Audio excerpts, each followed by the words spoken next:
Good morning student, मैं अंकुर गोयल विश्वास नवसारदा से।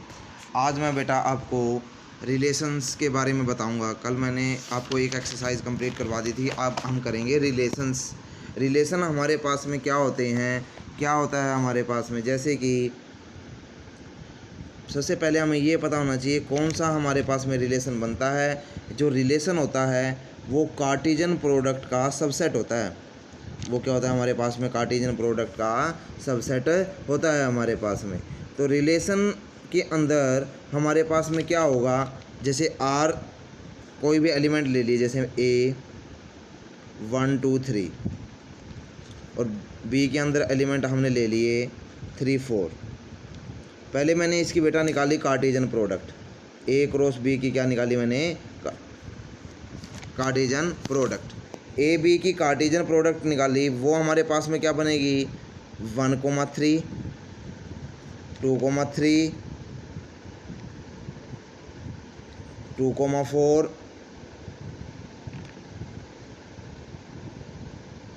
सॉरी 1,3 2,3 3,3 3,3 के बराबर में। अब हमारे पास में आगे क्या बनेगा 2,3 सॉरी 1,3 हो गया, 2,3 हो गया, 3,3 हो गया।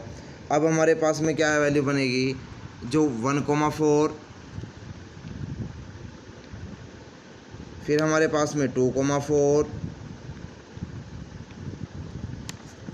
फिर हमारे पास में वैल्यू बन 2,3 हमारे पास में हो गया, तीनों एलिमेंट की 1,4 हो गया हमारे पास में, 2,4 हो गया, फिर हमारे पास में क्या है 3,4।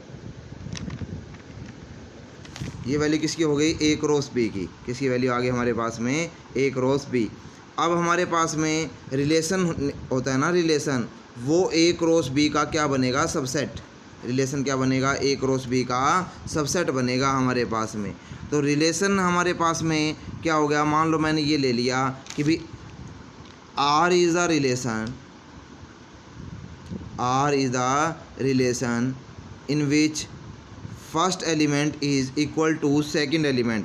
आपने ऐसा रिलेशन लेना है जब फर्स्ट एलिमेंट सेकंड एलिमेंट के इक्वल हो। तो फर्स्ट एलिमेंट सेकंड एलिमेंट के इक्वल कब आएगा, जब 3,3। सिर्फ एक ही केस में आ रहा है हमारे पास में, कितने केस में आ रहा है, एक ही केस में 3,3 के केस में। 1,3 2,3 3,3 3,3 के केस में आ रहा है हमारे पास में। ये रिलेशन 3,3 आर के अंदर आ रहा है, 3,3 के केस के अंदर। तो आर हमारे पास में क्या हो जाएगा, सबसेट हो जाएगा ए क्रॉस बी का। आर सबसेट हो जाएगा ए क्रॉस बी का, क्या हो गया हमारे पास में, सबसेट हो गया। अब जब आर है 3,3 के वैल्यू दोनों हमारे पास में क्या आ गई, इक्वल आ गई ना, ठीक है। तो आर क्या बन गया अब, subset of A cross B. क्योंकि सबसेट का मीनिंग क्या होता है, एक एलिमेंट। ये अब टोटल एक एलिमेंट है, वो इसके अंदर किसके अंदर पड़ा है, ए क्रॉस बी के अंदर पड़ा है। तो आर क्या हो गया, ए क्रॉस बी का क्या हो गया, सबसेट हो गया। ये तो हमारे पास में इसकी डेफिनेशन थी। आगे हमारे पास में क्या होता है कि total number of relations, total number of relation. Total number of relation का मीनिंग क्या है, अभी नंबर ऑफ ए सेट के अंदर तो 2 एलिमेंट है, बी के अंदर हमारे पास में 3 एलिमेंट है। तो ए क्रॉस बी जो हमारे पास में होगा उसके अंदर कितने एलिमेंट होंगे हमारे पास में। जैसे अब मैंने पिछली एक्सरसाइज में बताया था, ए क्रॉस बी के अंदर कितने एलिमेंट आएंगे, 2 × 3 मतलब कितना हो जाएगा 6।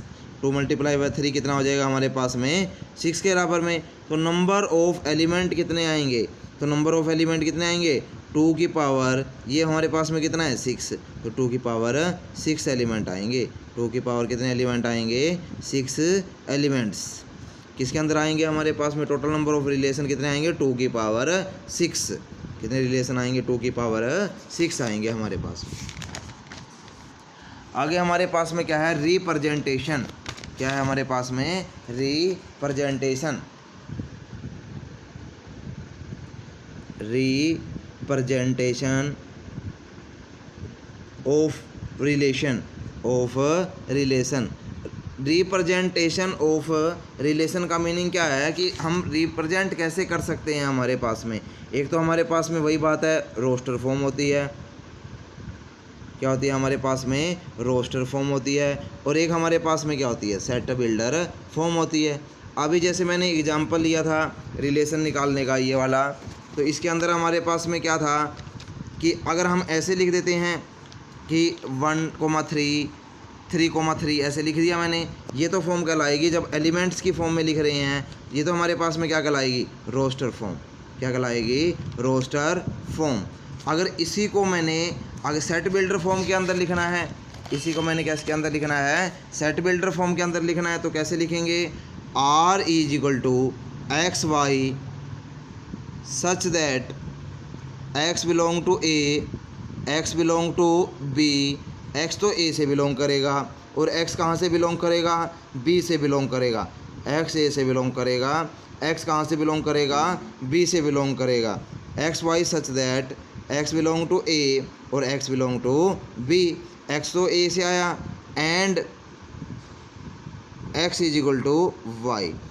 X तो A से बिलोंग कर रहा है और X कहाँ से बिलोंग कर रहा है, B से, एंड X = Y। भाई X की वैल्यू किसके इक्वल होनी चाहिए, Y के इक्वल होनी चाहिए। ये हमारे पास में क्या होगी, सेट बिल्डर फॉर्म। क्या हो जाएगी हमारे पास में, सेट बिल्डर फॉर्म हो जाएगी।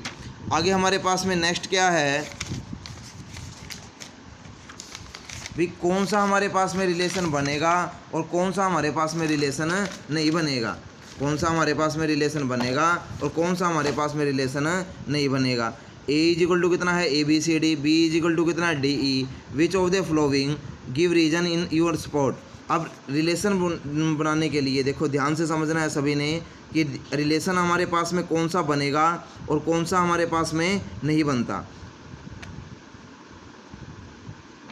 जैसे ये वाली वैल्यू है, अब यहाँ पर हमारे पास में क्या एलिमेंट आ रहे हैं, ABCD,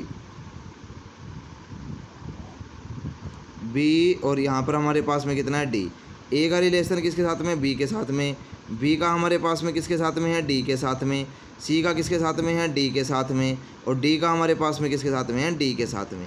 अब इसके लिए क्या कंडीशन होती है, सबसे पहली कंडीशन, इसके अंदर कोई भी एलिमेंट खाली नहीं बचना चाहिए। कोई भी एलिमेंट खाली नहीं बचना चाहिए। जैसे यहाँ पर खाली नहीं बच रहा, ये कंडीशन फुलफिल है। अब इसके अंदर 2 के ऊपर वैल्यू जा सकती है, 2 के ऊपर वैल्यू क्या है, जा सकती है। तो एक कंडीशन मैंने क्या बताई, इसको हम बोलते हैं डोमेन। क्या बोलते हैं, स्टार्टिंग वाली वैल्यू को डोमेन। इस डोमेन के अंदर कोई भी एलिमेंट खाली नहीं बचना चाहिए। तो वो हमारे पास में किसकी पहचान होगी, रिलेशन की। किसकी पहचान होगी, रिलेशन की। सेकंड हमारे पास में क्या कंडीशन है, इसके अंदर हमारे पास में, इस वैल्यू के अंदर हमारे पास में 2 पर वैल्यू नहीं आनी चाहिए। 2 वैल्यू का मतलब, जैसे मान लो यहाँ पर 1 2 थे, यहाँ पर मान लो A है, यहाँ पर 2 के ऊपर नहीं आना चाहिए 1 हमारे पास में। तो ये हमारे पास में क्या है, रिलेशन है, नहीं बनता कभी भी। आई कंडीशन समझ में। इसके ऊपर 2 पर आ सकते हैं, यहाँ पर खाली बच सकता है हमारे पास में। मैं इसकी बात करता हूँ डोमेन की। किसकी बात कर रहा हूँ मैं, डोमेन की। आगे बात समझ में, इसको हम क्या बोलते हैं, डोमेन। तो अब आप रिलेशंस के बारे में पढ़ चुके हैं थोड़ा बहुत। आज आपको डेफिनेशन करवाई है, कल आपको डेफिनेशन और कौन सा सेट बनेगा, कौन सा नहीं बने, कौन सा रिलेशन बनेगा और कौन सा नहीं बनेगा, इसकी पहचान होनी चाहिए आपको। जैसे अब ये है, यहाँ पर क्या दे रखा है, रिलेशन R2 की वैल्यू क्या है, A, E, और वहाँ पर हमारे पास में कितना है, A, ये A है, ये E है। A कहाँ पर जा रहा है, E के ऊपर, और E कहाँ पर जा रहा है, A के ऊपर। तो ये हमारे पास में क्या बन जाएगा, हमारे पास में रिलेशन बन जाएगा। क्या बन जाएगा, हमारे पास में रिलेशन बन जाएगा हमारे पास। अब देखो थर्ड हमारे पास में क्या है, D, C। फिर हमारे पास में कितना है, A, B, B, D,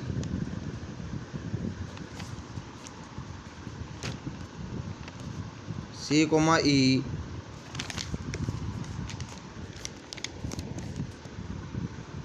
ये हमारे पास में कितना है, D, ये हमारे पास में कितना है, A, ये हमारे पास में बी और ये हमारे पास में कितना है सी। अब डी कहाँ पर जा रहा है सी के ऊपर, ए कहाँ पर जा रहा है बी के ऊपर, और बी कहाँ पर जा रहा है हमारे पास में,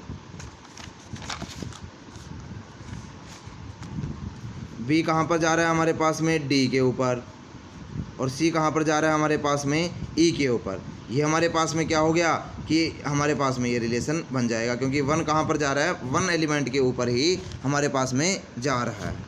ठीक है, ये हमारे पास में क्या हो गया, रिलेशन निकालने का तरीका हो गया हमारे पास में। Thank you.